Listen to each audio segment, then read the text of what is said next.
The 2025 NBA draft is here, and this year's class is absolutely loaded. 2024 was kind of mid, not gonna lie, but this year's class, behind Cooper Flagg, who's a generational prospect, Ace Bailey and Dylan Harper, an all-star duo at Rutgers, and there's just a ton of young talent coming through. So today we got our first mock draft of the year.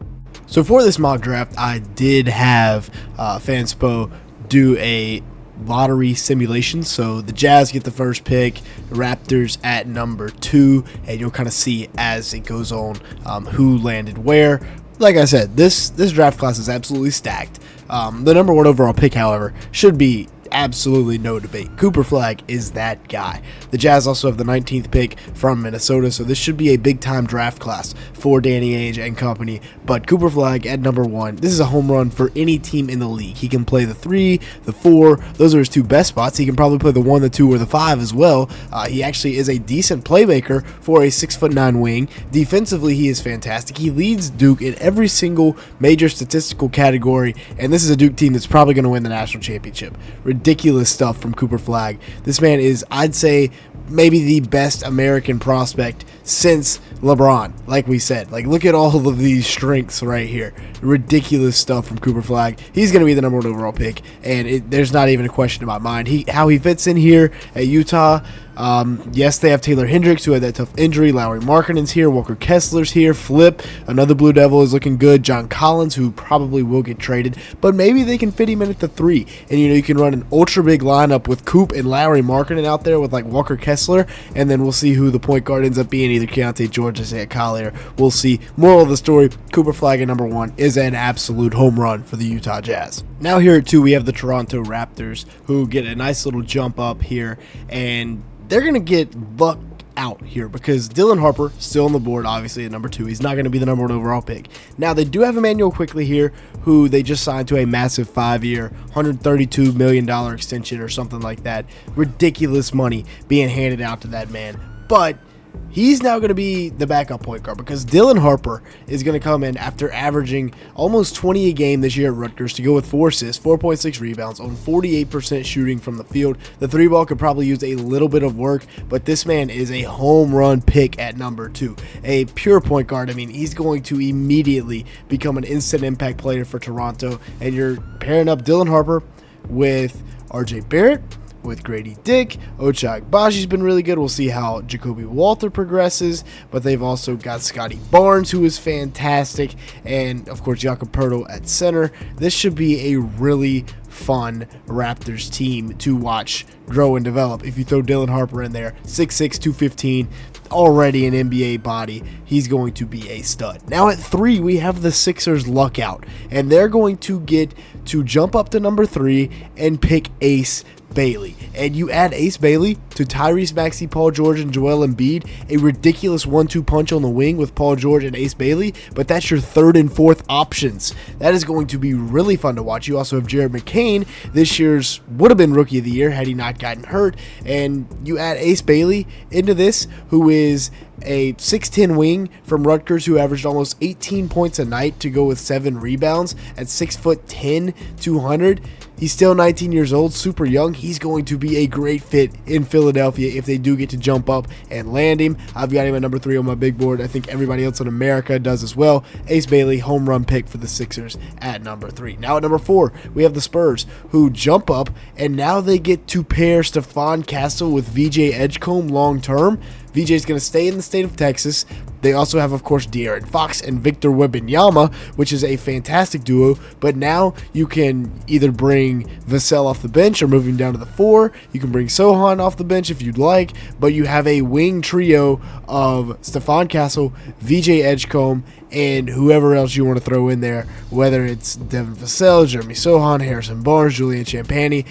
VJ Edgecombe makes this Spurs team even better, and at 6'5", 6'6", he's super athletic. He's really long, got a great wingspan on him. He averaged about 15 points per game this year at Baylor, 5.6 rebounds, 3.3 assists on 44% shooting from the field.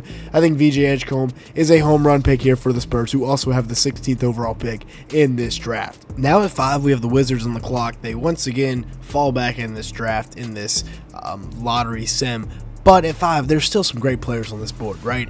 a lot of these guys would have been top 3 picks in last year's draft, maybe even top 2. Trey Johnson is a stud. At 6'6", can really score it. You add him to this Pistons young core that includes guys like A.J. Johnson. You have Bub Carrington. You have Alex Sarr. You have Bilal Coulibaly, who might be the best one of them all. And then, of course, Jordan Poole, who's a little bit older, but still an exciting young guy here. We'll see what they do with Malcolm Brogdon and Marcus Smart.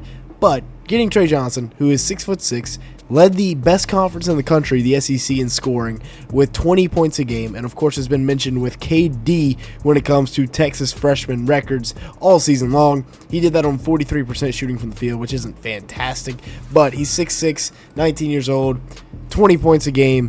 You can take it, you can work with it, and he's going to be a stud for you for a long time in Washington. Now at 6, we have my Hornets, and if we actually fall down to number 6, I will probably crash out. You will see a live crash out on YouTube, but if we do end up in this situation, I'd say we trade this pick. You got Derek Queen, Kama Malawach, cool fits. We'll see. I think you can get them later. And then Jace Richardson and Con Knipple as well. So I say, look, we trade back a couple picks. We find somebody that really needs a point guard kind of guy. So we hit up the Brooklyn Nets. We'll send them the 6th pick. They send us the 8th pick, and they also send us like 27 from Houston because they have 4 first-round picks this year. What's 27 to them when they can jump up and get their guy? And I think their guy right here could be Jeremiah Fears, a guy that has been flying up draft boards as of late, averaging 17, 4, and 4 as a rookie at Oklahoma, and he has just gotten better and better. The 6'4" scoring guard, he's been looking unstoppable in March. Almost led his team to an upset of the 2-time defending national champions. And I think Brooklyn pulls the trigger here, trades up. I've got him at 10 on my big board. But if you're a point guard needy team, he can definitely be a guy that can come in. He's got the length, he's got the athleticism, he's got a very nice quick twitch about him. And I think Jeremiah Fears, who can score from all 3 levels, will be a home run here for Brooklyn. Now at 7, we have the New Orleans Pelicans on the clock, and I don't want to go out and get them another center because, yes, Queen and Malawach I have as the best players on my board, but they just took Messi last year. So in this situation, I'd have them go and get a guy in Jace Richardson to replace like a CJ McCollum. I see Jace Richardson as being a very similar player to CJ McCollum, being a little bit of a combo guy, but can really score it. The freshman from Michigan State, he stands at about 6'3", so not quite big enough to be the prototypical shooting guard in the NBA, but he's coming off a year where he's averaging 12 points and 3 boards, and ever since he was inserted into that starting lineup has been really good. 51% shooting from the field this year for Richardson. Should show you a little bit about his efficiency, and also he's got that DNA. His dad was a big-time hooper for a while in the league. Now we get to number 8, and if there is a world where the Hornets have to pick at 8, again, I will be very upset. Y'all might see a generational crash out here on YouTube. But let me know what y'all think about this trade. I think it's pretty fair. The Nets have 4 first-round picks this year, so giving up the least valuable to move up to number 6 to ensure they get Jeremiah Fears over a couple other teams, I don't think it's the craziest thing in the world. Maybe that's just me being a Hornets fan, being biased. Giving them an extra first-round pick, I don't think so, though. So here, what we're going to do is go out and get Con Knipple for the Hornets. He is, he doesn't look like he's a stud, but he averaged 14 points and 4 rebounds while being the second best player on this Duke team, shooting 47% from the field and 40% from 3. He can absolutely knock it down from downtown, especially off the catch. And you get this guy in the corner, spacing it out around LaMelo, Miles Bridges, Brandon Miller.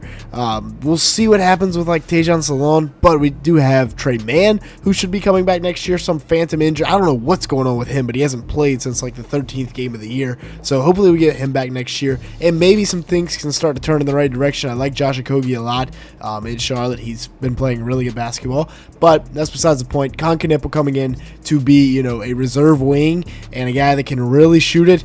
I don't know if they're going to trademark again. If they do trademark again, then, we could definitely be looking at Kaman Malawach or probably Derek Queen. Maybe Malawach, at 7'2" with a ridiculous wingspan. He's literally like Mark 2.0, but he has shown some signs of having range, so that's another option you could go with. But I think Con right now, the 6'7" wing that can absolutely fill it up from beyond the arc, is the model that you go with. Now with the Heat here at 9, Heat fans, y'all let me know what you think about this idea in the comments below, but I don't think it's the worst thing in the world. I'm thinking maybe we move Bam to the 4, we get this guy, Kaman Malawach, who stands at 7'2". You play him at the 5, and now you have a jumbo front court that can contend with a lot of teams that are doing this, that are the best teams in the league, like the Thunder with Chet and Hartenstein, like the Cavs with Evan Mobley and Jared Allen. The Celtics haven't really done this yet, but they do have a lot of bigs with Cornette and Kata coming off the bench, with Horford behind Porzingis. So there's a lot of teams in the league right now doing this. So maybe we see Malawach go, or maybe we even see him take Derek Queen, throw him in the front court with Bam Adebayo, and that could be something really fun. But I just think you take the best player available here, or best defensive player available here, and go with Kaman Malawach to pair up beside Bam Adebayo. Maybe you can take a swing on somebody down at 21, like a Will Riley, a Nolan Traore, maybe an Isaiah Evans if he does declare, and Ian Jackson on like a guard later on, or go out and sign somebody. You should have some cap, but I think this is more of a retool, and if you go out and get a Kaman Malawach, I think that could be fun. Maybe they also go Derek Queen. This is, again, just a mock draft with a mock lottery, so things could definitely change. Heat fans, y'all let me know your thoughts on that in the comments below. At 10, we have the Bulls, and this is where you just have to go best player available. Derek Queen's the best player on the board by a mile. We just saw him hit that game winner against Colorado State, averaging 16 and 9 as a true freshman. The kid's a stud. He's shooting 53% from the field at 6'10", 250. He's a low, down low. You put him in Chicago with Buzelis. Kobe White's been snapping lately. We'll see what happens with Josh Giddey. He's been playing some good basketball. But overall, this is a fun Chicago Bulls team to add Derek Queen to. Now at 11, we have the Blazers. And this is a team, they've shown some life as of late. This is a really exciting Blazers team down the stretch that has a winning record since New Year's. This is a fun, I was not expecting this whatsoever.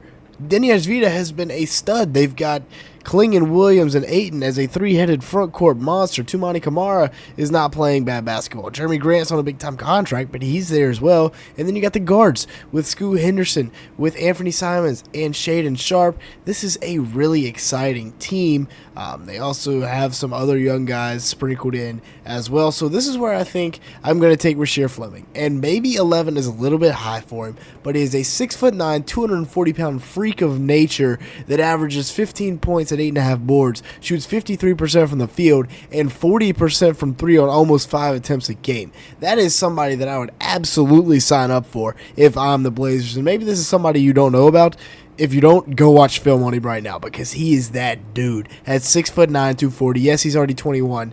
Shouldn't really matter whatsoever. Now at 12, we have the Mavs on the clock, and this is where I have Tyrese Proctor, who I think has played his way into being a lottery pick. Remember, he is still just 20 years old because he reclassed up, so this should only be his second year of college. In reality, it's his third, since he reclassed a year ahead and went ahead and came to Duke instead of finishing out his senior year of high school. And now the kid is an absolute stud. 6'6", he's only averaging 12 points and 3 rebounds, but he's shooting well over 40% from the three ball. And if you've watched him over the last couple of games, the man has been ridiculous. If anything, he can be a great guard coming off the bench, but he's 6'6", has a little bit extra length, and you pair him into this lineup with Klay Thompson as a fantastic shooter, as the spacing around Anthony Davis and Kyrie Irving. This could be a really fun addition. And he's not just a catch-and-shoot guy. He is also a guy that can create his own shot. Watch him in the tournament as the days go on here. 6'6", and can shoot it from beyond the arc. Tyrese Proctor, I think, has definitely played his way into late lottery consideration. Now we have the Rockets on the clock, and this is a team that I think could absolutely use some more shooting. Yes, their wings are pretty solid, but they have Reed Shepherd, who was solid. This would also be a spot I think you could take Tyrese Proctor if he falls and let him run the show, although he has been more off the ball. So this is why I think Yegor Dimon is going to be the pick here for Houston. A 6'9" pure point guard that averages 10 points, 5.5 assists, and 4 rebounds, and can run an offense that is predicated around getting other guys the ball. With Dimon at BYU, that's what he does. They have so many shooters around him, and with Dimon running this offense with Şengün, with Jabari Smith Jr., Amen Thompson, Cam Whitmore, Jalen Green, of course, Dylan Brooks, I think this is a match made in heaven, and I think he is a fantastic point guard for Houston. And they let go of Fred VanVleet, who's scheduled to make $45 million next year. And then the final pick of the first round here, I've got Asa Newell going to the Atlanta Hawks, staying in Georgia, 6'11" power forward. I think he is the best player on the board. You know, you could go McNeely, Nick Clifford, Kasparas Yakachonis here. A lot of guys you could go with, but I think Asa Newell, you throw him in the front court. Probably time to move on from Clint Capella. We'll see what they do with Onyeka Okongwu, but you could probably play Asa Newell at the 4, or you can play him at the 5 behind Okongwu and let Jalen Johnson, Zachary Riza-Shea, and all these wings that they have here, you know, play the 4, run small ball lineups. We'll see what they do, but I think Asa Newell, best player available, is the pick here, averaging 15 and 7 for the 6'11" true freshman at Georgia. And this is the first round. And there are a lot of guys that you could throw in here. You know, Yakachonis we talked about, McNeely, Nick Clifford is a guy you could throw in there for a win now type team. But this year's draft class is so much better than last year's. And that's what we talked about earlier in the open to this video. How much better? Because there are 4 or 5 guys that weren't picked in this draft. They could have been top 10 picks in last year's draft class. With that being said, that's going to be it for today's video. Thanks so much for watching. Make sure to hit the like button. Leave me a comment down below and hit that subscribe button if you did enjoy at any point. We're looking for about 300 likes on today's video. And with that being said, thanks so much for watching.